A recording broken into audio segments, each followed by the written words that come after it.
selamat datang di acara MNC Borneo. Izinkan saya Ahmad Rano membawa acara hari ini pada acara logika, dialog, inspirasi dan karya. Nah, kebetulan hari ini masuk pada logika 47 di tahun 2021 di tempat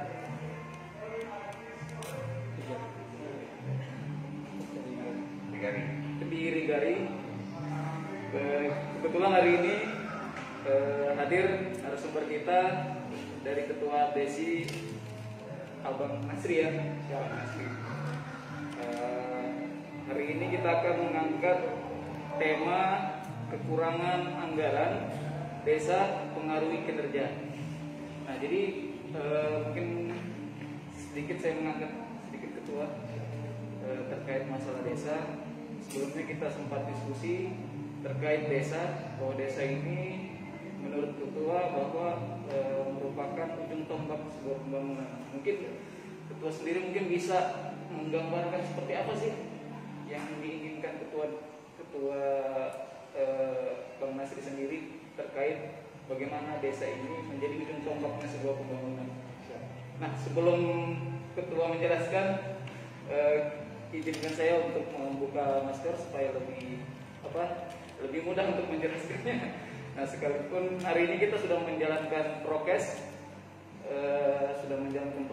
dengan menjaga jarak sesuai dengan aturan Kementerian Kesehatan dan juga sesuai dengan peraturan Satgas Covid.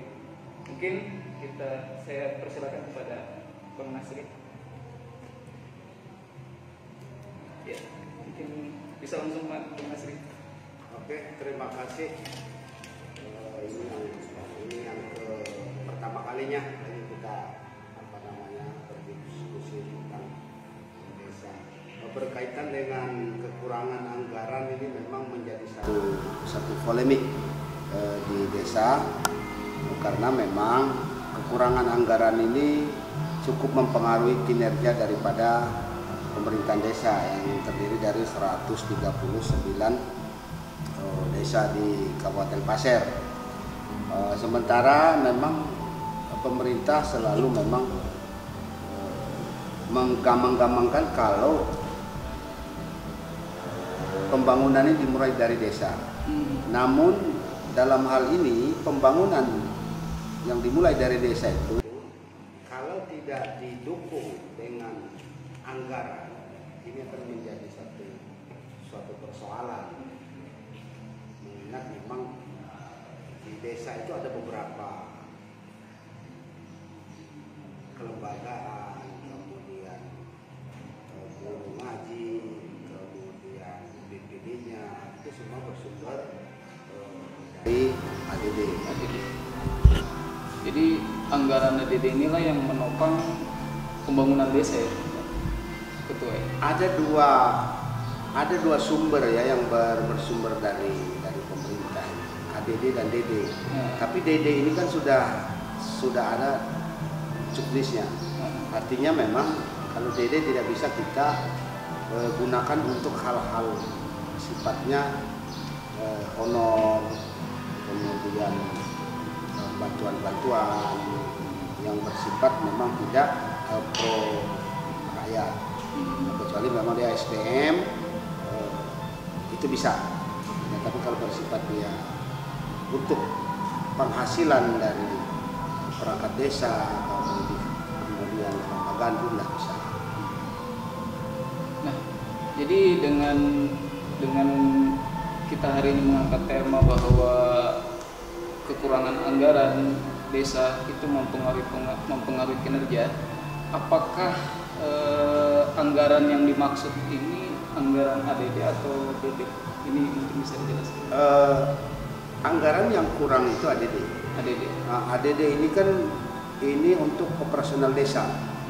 Nah, jadi di dalam desa itu sendiri itu ada beberapa staf.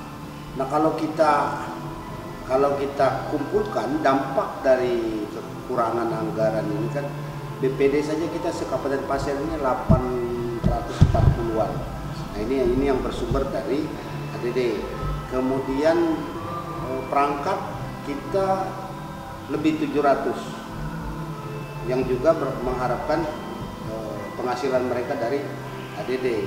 Kepala desa jelas sudah 139. Di situ belum masuk guru ngaji, kemudian kadet dan lain-lain. Jadi sangat berdampak sekali. Dan apabila anggaran ini juga tidak ada perubahan dan tidak ada penambahan, ini kemungkinan besar desa bisa bertahan sampai di bulan 9. Selanjutnya barangkali saja memang bukan karena mereka tidak mendapatkan honor atau apa untuk tidak menjadi pekerja, tetapi lebih ke operasionalnya. Bagaimana mau bekerja kalau untuk operasional saja kita tidak ada. Menarik ini Bang, artinya begini, artinya saat ini desa sendiri was-was dengan kondisi anggaran yang mungkin tidak sesuai dengan keinginan desa. Artinya mungkin ada kekurangan, bisa jelaskan berapa anggaran untuk saat ini? Kalau anggaran yang ada sekarang itu untuk 139 desa itu kurang lebih 88 miliar.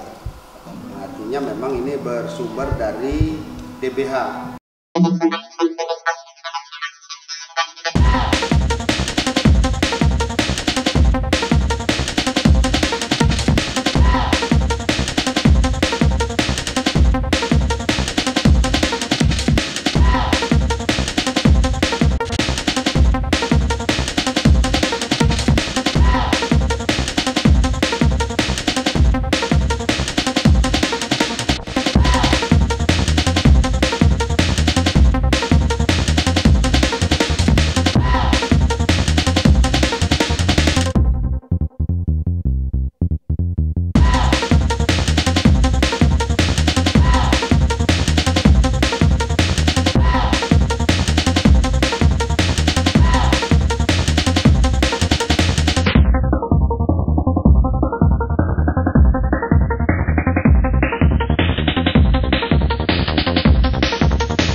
kelihatan. Tetapi kalau image-nya itu ADD dan DD itu cukup besar ke desa, ya kita akui itu besar. Tetapi kan sudah jelas di situ peruntukannya. Artinya bukan kita menggunakan anggaran itu tidak melalui proses atau hanya sekedar keinginan kepala desa, itu tidak bisa. Ada beberapa tahapan yang kita harus lalui baru kita mencapai yang namanya PADES, RKPDES dan lain-lainnya. Nah, artinya ini sudah betul-betul sudah direncanakan, dan kalau dia tidak masuk di dalam petunjuk teknisnya, ini kan tidak bisa diterima, diverifikasi. Ya, artinya dana sekian ini untuk kalau ADD itu jelas sudah kita 70-30 saat ini, 70 untuk operasional, 30 untuk infrastruktur, kalau saya tidak salah. Artinya memang sudah ada pembagiannya. Kalau kita melebihi daripada itu otomatis sudah tidak bisa dilanjutkan, sehingga di verifikasinya tidak lolos. Berbicara tentang DD ini sudah jelas ada peruntukannya dan ada petunjuk teknis dari kementerian. Nah, dan ini sangat ketat karena di desa itu ada namanya pendamping desa yang selalu mengawasi dan memberi masukan, saran. Nah, ini jelas sudah tidak bisa kita gunakan ke yang lain. Kalau berbicara anggarannya besar, itu cukup besar kalau dilihat secara kasat mata. Tapi di sana yang perlu diketahui ada pajak, ada pembinaan kelembagaan, ada lain-lain lah yang sudah peruntukannya memang betul di situ. Semakin menarik ini, Bang Nasri, Ketua DPC FDC ya, dengan hadirnya di acara Logika, Dialog Inspirasi dan Karya, kita coba untuk kembali mengupas tentang desa. Sebelumnya sudah pernah ya? Iya, siap. Nah, Bang Nasri,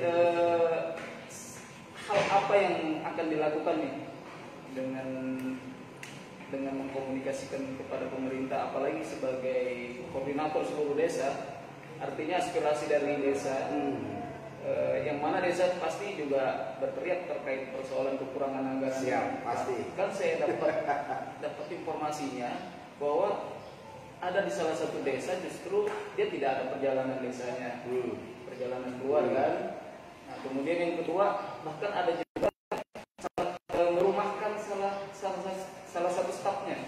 Nah, tentunya hal ini sedikit miris, berbeda di tahun mungkin apa karena ada alasan tertentu dari pemerintah juga, mungkin bisa disebutkan apa yang menyebabkan turunnya anggaran atau menyebabkan bisa adanya kekurangan anggaran tersebut.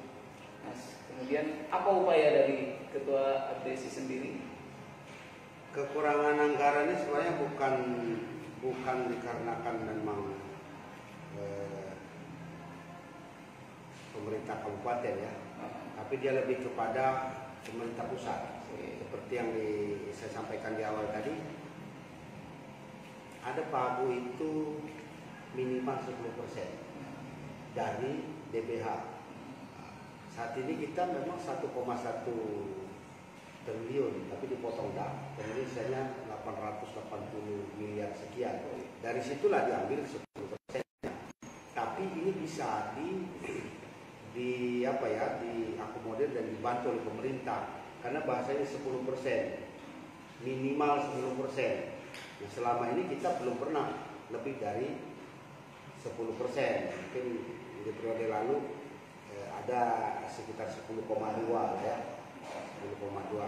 Ya, kita berharap sih ini 15%. Otomatis kalau sudah di 15%, dalam kondisi apapun itu, itu bisa terakomodir melalui APBD 2 kan seperti itu.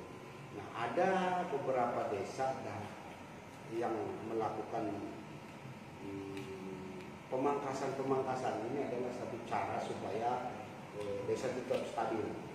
Seperti seperti perjalanan dinas, kemudian operasional, bahkan imbasnya itu ada operasional BPD juga. Kita pangkas, kemudian bantuan kelembagaan juga kita kurangi, ini masih saja berkurang. Nah, kaitan dengan terjadinya dirumahkan bisa saja terjadi karena kondisi desanya yang gemuk.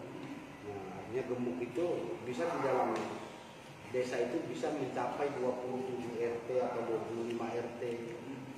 Kemudian BPD-nya 7, kemudian kondisi desanya sudah mandiri 3 tahun. Nah, ini kan sangat berpengaruh ya.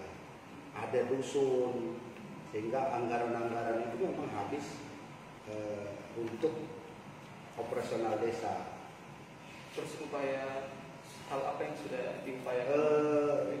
Sebelum pilkada kemarin kita sudah membuat surat ke DPR yang berkaitan dengan kekurangan anggaran. Nah, di sana jelas kita meminta hearing. Nah, hearing itu artinya memang kita dengar pendapat bagaimana dengan kekurangan yang dialami oleh desa. Tapi itu tidak putus di situ. Kita di bulan Juni ini nanti, entah di awal atau di akhir lah ya, ini kan sudah masuk di awal. Kita akan menyurati yang keduanya ke DPR. Ini bagaimana dengan tindak lanjut kekurangan anggaran ini sehingga kita mendapat jawaban yang pasti dari pemerintah. Menarik ini, sebenarnya ada yang belum tersentuh dalam pembahasan kita, terutama terkait RT, karena kan ketua sendiri sempat menyinggung masalah selama ini RT tidak pernah naik gaji dari bupati tahun beberapa sampai hingga saat ini. Tadi kan baru disebut. Betul. Nah itu gimana betul? Untuk honor RT itu memang sudah ada acuannya ya dari ada aturan-aturan. Artinya memang RT itu berpenghasilan 150 per bulan, tapi dia ada operasional. Itu pun tidak memenuhi standar keinginan lah ya, kalau dibandingkan kinerjanya Pak RT ini sudah mengurus warganya di lingkungan kecil, tetapi memang tidak sesuai. Ada janji juga, memang bukan janji ya, pembicaraan bahwa RT ini akan kenaikan penghasilan. Bahkan kemarin sempat tercetus 1 juta kalau nggak salah ya. Kita desa tidak ada masalah sepanjang anggarannya ada. Kalau dia tidak bisa melalui ADD, ada peluang lain, mungkin barangkali saja memang kebijakannya pemerintah daerah atau bupati wilayah dalam hal ini memberikan bantuan keuangan langsung atau memberi bantuan keuangan khusus. Kalau yang sudah bersifat khusus itu berarti otomatis berkaitan dengan kesejahteraan RT, dan ini kepala desa tidak bisa lagi mengalih-alihkan anggaran ini. Jadi kalau kita coba tarik kembali ke belakang, padahal anggaran sebelumnya 800 juta ya Pak Desa ya Pak Desa. Kurang lebih 800 ya. Kemudian terjadi pengurangan itu menjadi 600 juta. Itu kemudian dikali-kali jadi 80 miliar lebih ya. 139 desa. Nah, kita coba tadi bicara banyak terkait masalah desa ini Pak Kades. Ya. Apakah nanti ada upaya-upaya ini kemudian dikomunikasikan dengan pemerintah, khususnya mungkin kepada yang mempunyai yang berwenang langsung? Kalau melewati PMD kan tidak mungkin ya, Ya. Bang Nazri, tidak mungkin ya. Justru ini harus bupati atau DPR. Nah, sudah sampai mana komunikasi ini sehingga DPC Abdesi sendiri itu bisa menyuarakan aspirasi dari desa? Komunikasi dengan DPR kita rutin ya secara lisan, artinya berbincang-bincang tentang kekurangan kan, tapi secara resmi kan belum. Yang pertama sudah kita buatkan surat ke DPR seperti saya sampaikan tadi, kemudian tindak lanjut. Nah barangkali saja nanti pemerintah daerah dan anggota DPR ini bisa mewacanakan di perubahan. Namun memang kita kembali ke berapa sih sisa anggaran yang masih bisa di utak-atik. Tapi yang jelas kami sangat berharap banyak itu. Pemerintah desa sangat berharap banyak karena memang ini berkaitan dengan hajat orang banyak. Nah, kembali lagi mungkin saya sampaikan kepada Abang Nasri bahwa terkait desa ini, selain mengkomunikasikan dengan pemerintah daerah, kemudian dengan DPR, jika nanti ini kemungkinan yang kiranya ketika mungkin nanti hasilnya juga tidak ada penambahan atau kecil kemungkinan juga tidak ada penambahan tapi kecil saja. Nah, kira-kira apakah itu akan mempengaruhi kinerja dari desa sendiri? Apa dampaknya kira-kira seperti apa? Sangat itu sangat mempengaruhi. Nah, bisa saja di desa itu terjadi tidak hanya kegiatan seperti saya sampaikan di awal tadi. Ya, bagaimana mau punya kegiatan kalau anggarannya tidak ada? Artinya memang untuk menghidupi rumah tangga kan otomatis yang berkeluarga sudah jelas dari situ. Kalau mengharapkan itu di bulan 9 sudah kita tidak bisa, berarti 10, 11, 12 dia mau dapat penghasilan dari mana? Nah, otomatis sudah pasti bekerja di luaran untuk menutupi itu. Nah, ini kan menjadi soal.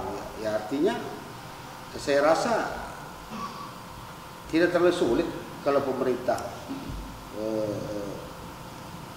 mengakomodir ini, dan kalau perlu memang melalui pengkajian apa benar sih kekurangan. Tapi kalau kita desa sudah mempunyai data. Baik, di acara dialog inspirasi dan karya ini di 47 hari ini Nasri DPC Abdesi sudah menjelaskan terkait masalah kekurangan anggaran desa yang kemudian nanti akan berdampak kepada kinerja, dan kita coba sudah menggali tadi, dan alhamdulillah dia sudah terangkan. Dan mungkin Bang Nasri sendiri mungkin ada hal-hal yang ingin sampaikan di sini langsung, mungkin harapannya terhadap pemerintah daerah agar nanti ini, sekalipun nanti artinya ini penyampaian awal, siapa tahu mereka menyaksikan di acara dialog inspirasi ini, ya kan? bisa menyaksikan dan bisa melihat. Nah, artinya supaya mereka juga memikirkan dari sekarang supaya ada kajian-kajian, karena hal ini saya rasa agak sedikit ruwet, apalagi seorang ini bupati baru kan. Nah, tentunya dia perlu orang-orang yang harus cerdas mengelola anggaran ini supaya bagaimana desa ini terpenuhi gitu. Nah, bagaimana Bang Nasri? Artinya harapan kita memang ini kan seperti di awal tadi juga yang disampaikan, kita sangat berharap ini terakomodir dan harus terakomodir kan seperti itu. Artinya untuk menghindari gonjang-ganjing kekurangan anggaran ini, karena masyarakat kan lebih tahunya ini kan bupatinya baru, sebenarnya kan mereka tidak paham apa sih penyebabnya. Nah, ini kan kalau saya berbicaranya ini bukan pengurangan sebenarnya, bukan pengurangan tetapi kekurangan. Nah, kalau pengurangan dia pasti ada apa namanya kaitan kebijakan dengan bupati atau pemerintah daerah, tetapi ini tidak. Ini jelas memang kekurangan anggaran bagi hasil, kemudian sehingga berdampak dengan apa namanya penghasilan alokasi dana untuk desa. Kalau saja di Kabupaten Pasir ini desanya tidak terlalu banyak sih, sebenarnya tidak menjadi soal, tidak menjadi soal. Dan saya yakin dan percaya Pak Bupati bisa mengakomodir ini karena beliau paham betul dengan desa, ditambah lagi dengan masih muda, keinginan desa. Saya sangat yakin beliau bisa mengakomodir apa yang disuarakan oleh teman-teman desa. Tapi kalau saran dari Abdesi sendiri, ketika misalnya nih, anggaplah abang ini bupati gitu. Kalau abang sendiri langkah yang dilakukan apa kira-kira? Ini sulit ini. Karena belum mengalami kan. Iya. Tetapi kalau kita berbicara tentang kepala desanya, hanya saja kan anggaran yang berbeda. Iya. Terjadi kekurangan di di desa. Tetapi ada pos-pos lain yang bisa kita ambil. Ini kenapa tidak? Dan ini sudah pernah pasti pernah dilakukan oleh teman-teman kepala desa. Barangkali saja PKK-nya cuma dapat berapa, kemudian LPM-nya berapa, kemudian karang taruna berapa. Nah, sehingga dia bisa mengambil dari pos lain.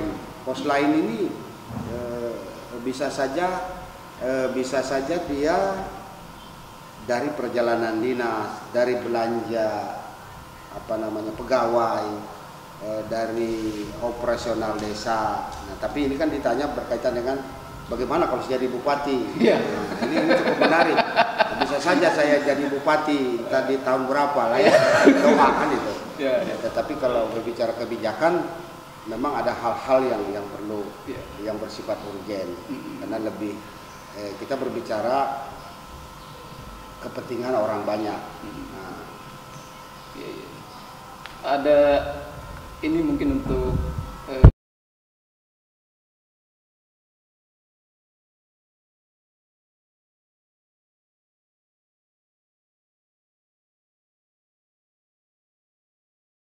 dan masuk pada 47.